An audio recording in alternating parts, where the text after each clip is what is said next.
Salut les dartistes, j'espère que vous allez bien. Pour cette vidéo, on teste les fléchettes Weaver créées par Darren de la chaîne Dart Review Channel.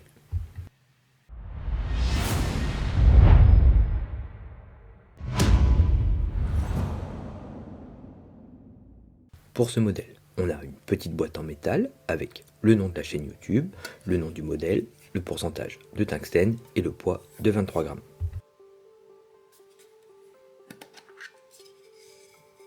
À l'intérieur, dans une coque en mousse, on a les 3 fûts uniquement avec un protège-pointe.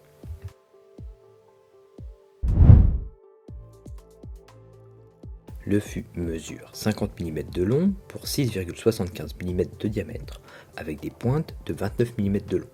On a un fût droit avec un nez conique et court, un grip uniforme sur l'ensemble du fût, des petites pyramides en quinconce avec un beau revêtement doré, puis à la fin un petit anneau lisse. Les pyramides peuvent faire penser au grip des Target 975 Ultramarine, mais celui-ci est légèrement différent. Une conception originale, agréable à prendre en main, mais aussi d'un point de vue esthétique, les fûts sont vraiment beaux. Un 7 sur 10 pour le grip. Celui-ci est bien dosé. Il n'est pas d'une forte intensité au toucher, mais on sent qu'il offre une bonne accroche au bout des doigts. Le grip, avec ses pyramides, est agréable à prendre en main.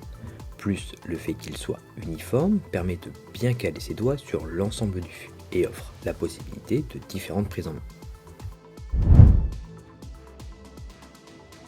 Pour les sensations en vol, les fléchettes sont agréables à jouer. Je n'ai pas trop de critiques sur le vol de la fléchette en lui-même car on a uniquement les fûts, donc j'ai pu directement mettre un setup tigellette adapté à mon lancer. Le grip est assez doux au bout des doigts, mais il offre une très bonne accroche lors de mes lancers, avec la sensation de pouvoir augmenter l'intensité du grip en fonction de la pression que l'on applique sur le fût avant de lancer la fléchette. Ce grip uniforme permet d'avoir une bonne accroche sur l'ensemble des doigts posés sur la fléchette. C'est très agréable lorsqu'on a une prise à 3 ou 4 doigts sur le fût. Passons au test complet. Avec des tiges courtes, le vol est rapide, mais ça manque un poil de stabilité en vol. C'est un peu plus flagrant avec une prise en main en avant du fût. Pour les tiges intermédiaires, ça fonctionne bien. On a un vol stable, une vitesse correcte, une taille qui s'adapte bien avec ce fût. Avec les tiges médium, c'est la longueur la plus confortable à mon sens. Le vol est un peu moins rapide qu'avec les tiges intermédiaires, mais toujours bien stable. Avec les ailettes slim, on a un vol rapide qui reste stable, une forme qui s'adapte bien même avec ce poids. Avec la forme poire, les sensations ressemblent au slim. Un vol rapide et stable avec un peu d'angle à l'arrivée, mais c'est léger.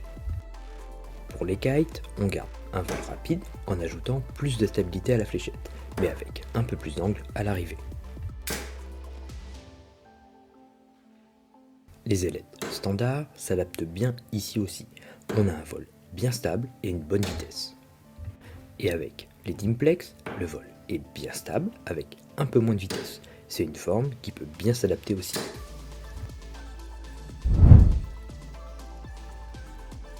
Pour ces fléchettes, j'ai choisi des tiges carbone ST de chez Arrows avec des ailettes Phantom de chez Alstyle. Pour résumer, des fléchettes agréables à jouer et à prendre en main avec une très belle esthétique. Des fléchettes originales, d'une belle conception, un grip équilibré qui peut s'intensifier en fonction de la pression des doigts sur le fût. Un modèle qui s'adapte bien à différentes configurations tigellette, plus le grip uniforme sur l'ensemble du fût permettant différentes prises en main, est disponible en 21, 23, 25 et 27 grammes. Cela rend ces fléchettes très polyvalentes et pourrait convenir à beaucoup de joueurs. Ces fléchettes ne sont disponibles que sur le site de Darren. Je te mets le lien en description si tu souhaites y faire un tour. Merci d'avoir regardé cette vidéo et merci à Darren de m'avoir envoyé tes fléchettes. Si le contenu te plaît, n'hésite pas à mettre un petit pouce ou un commentaire, ça fait toujours plaisir, à t'abonner à la chaîne pour me soutenir et ne pas louper les prochaines vidéos. À bientôt.